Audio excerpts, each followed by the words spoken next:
During my time at MIT, I encountered some of the most brilliant students I had ever met. Science fair winners, Olympiad medalists, and even startup founders. I knew this one kid who had not one, not two, but 3 IMO gold medals. I also remember meeting someone my freshman fall who built a car sharing app that raised $40 million. He ended up selling it to a car manufacturer for an absurd amount of money. Kids like these were intimidating yet inspiring, because they had the wildest accomplishments on top of a stellar academic record. During my time in college, I spent a lot of time with these students because we were in the same classes, in the same clubs, and even the same dorms. And slowly, I began to piece together why these students were so successful. Today, I've written down and will cover 5 of these traits, so hopefully you can learn what it takes to become a top 1% student. Alright, starting off with trait number 1, they're mission driven. Now, if you're in high school, I don't expect you to know your life's calling or to know what career you want to pursue after college. But I think the most successful students are on some sort of mission. Whether it's an academic area they want to dive into, a social cause they want to advocate for, or a sport they want to get really good at. More often than not, this mission relates to what these students end up doing in college, but it doesn't always have to. Early on in high school, they simply choose something and give it everything they have. The problem that most students face, however, is that they don't know what their mission should be. Either they have too many options, for example, they might be into debate, clarinet, environmental justice, and basketball, or they might have the opposite problem and have nothing to choose from. If you have too many options, my advice is to lean into the activity or pursuit where you have a natural advantage. Because if you look closely at the top 1% of students, chances are they had a natural advantage at whatever they succeeded at. On the one end, I'll be honest, some of these advantages are really unfair. For example, some of these students who win science fairs have parents who are literal PhDs. On the other end, you also have students who had no advantages. They had nothing handed to them and had to do everything themselves. However, most students fall in the middle. For example, if you're into environmental justice and your school has a community garden, a bird watching club, and offers AP Environmental Science, you should capitalize on these natural advantages. They might not be the craziest advantages, but they position you to dive into your mission. But then let's say you're also into basketball. You enjoy it, but maybe you're not super athletic. And on top of that, maybe your basketball coach isn't the best. This is where you might lack that natural advantage. That doesn't mean you shouldn't play basketball, however. All I'm saying is devote most of your time to A, the things you enjoy, and B, the things you're naturally positioned to go far in. Okay, but what if you don't have any options? Simple.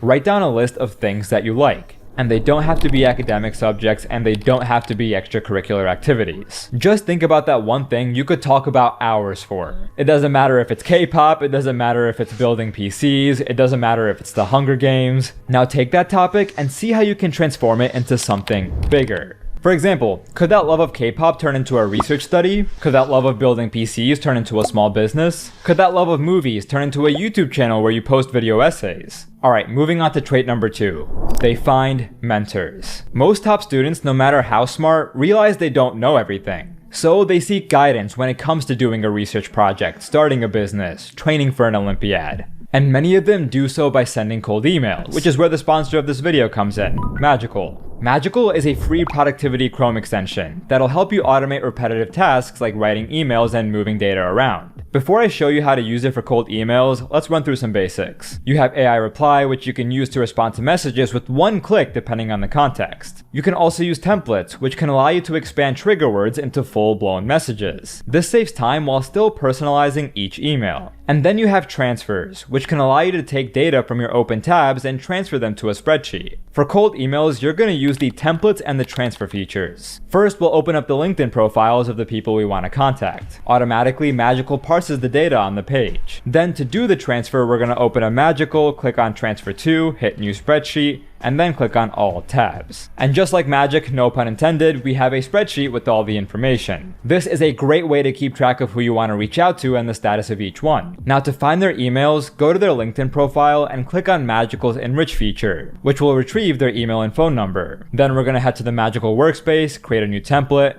and write up a cold email while adding placeholders for key information. And finally, in Gmail, all we have to do is use our template trigger and fill in the placeholders to finish off our cold email. Download Magical for free to start saving time so you can work smarter and not harder. Go to getmagical.com or use the link in the description. Thanks again to Magical AI for sponsoring today's video. Okay, but why is cold emailing effective? Because from what I've experienced firsthand, many successful adults want to help young people succeed. Many of the most successful artists, entrepreneurs, and even scientists that you can think of probably had a mentor at some point in their life. The best students, in my opinion, understand this fact and will reach out to people to seek help or opportunities. For example, if these students want experience in the film industry, they're gonna throw together a small portfolio and cold email directors and producers. If they want to start a business, they might reach out to successful entrepreneurs. Or if they want to become writers, they might even email professional authors for guidance. This seems crazy, but they don't care. And they know they probably won't get any responses, but again, they don't care. They know that all they need is that one response to unlock a whole array of opportunities.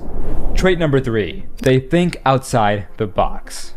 Okay, so the 3 examples I went over earlier, a research study about K-pop, a PC building business, and a YouTube channel about movies.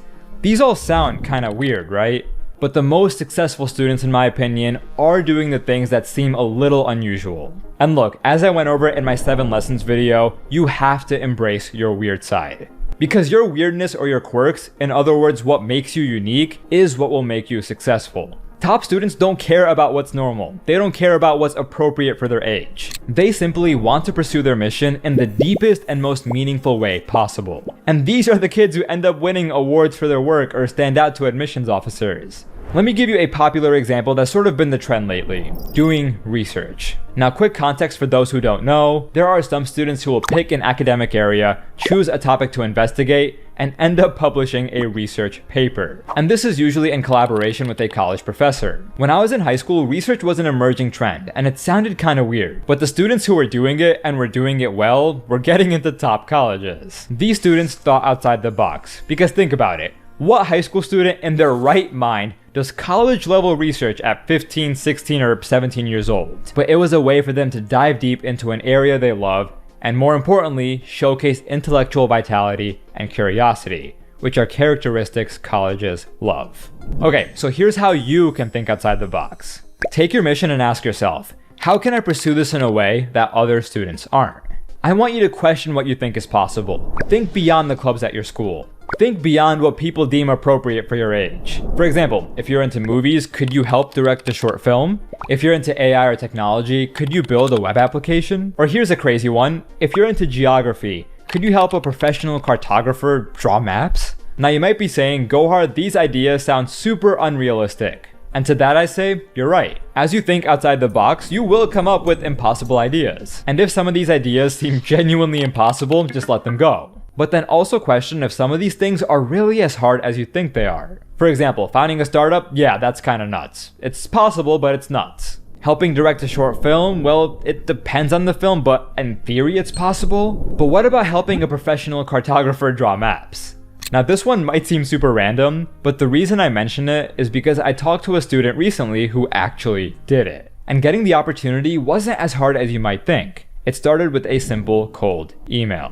Alright, moving on to trait number 4. Top students see the bigger picture. Okay, so top students aren't cold emailing every successful person from every industry. They're carefully picking and choosing who they reach out to and for what. They're shaping their resume and accomplishments to align both with their personality and their core mission. And to illustrate this point, I want to introduce you to 3 hypothetical students. First, we have John. Here are his 5 activities.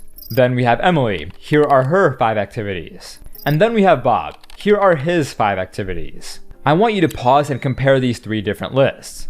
I think students like Emily are able to see the bigger picture and realize that while yes, it's important to have a mission, it's also important to showcase personality. Her list has a nice balance, and although we can tell she's super passionate about the environment, we can also tell there's more to her. And this slight variety might make her seem more interesting to a college admissions officer, to a scholarship committee, or even to a potential employer. John's list is a bit more one-dimensional, and Bob's list is kind of all over the place. Look, there's nothing inherently wrong with John's list or Bob's list. Students like John and Bob also get into top colleges, win scholarships, and land jobs. But yes, I do think Emily's list is the most appealing, which should actually be reassuring. Her list proves that in order to showcase your passion and stand out, Every single one of your activities doesn't have to be about your mission. I suggest that you pursue a handful of things that center around your mission, but then also do a few things that you genuinely love. Trait number 5, top students are effective communicators. Now, you could have the most impressive activities list in the world, but if you can't talk about them in a way that's clear and compelling, you might struggle to stand out to a college or a potential employer. I find that the most successful students are able to move people with their words. For example, think about running for a leadership position. That speech needs to convince your peers that you are the best one for the job. Think about a job interview. You need to show a potential employer that you have the skills and attributes necessary for that position. And think about the college admissions process. You need to show colleges that you are a great fit for their school. I'm here to tell you that effective communication is a skill that you can practice.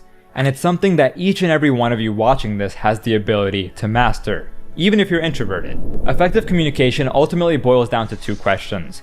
Who's your audience and what are you trying to accomplish? And I think as a student, most of the time you're trying to convince someone older than you that you possess certain attributes. The skill that you really have to master at the end of the day is storytelling. At some point in your academic career, you'll probably have to tell a story about a time you showcased maturity, leadership, initiative, compassion, teamwork.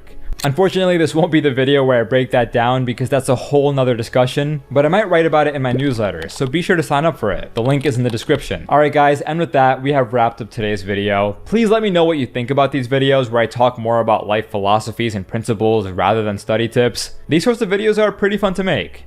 And with that, I will see you again next week.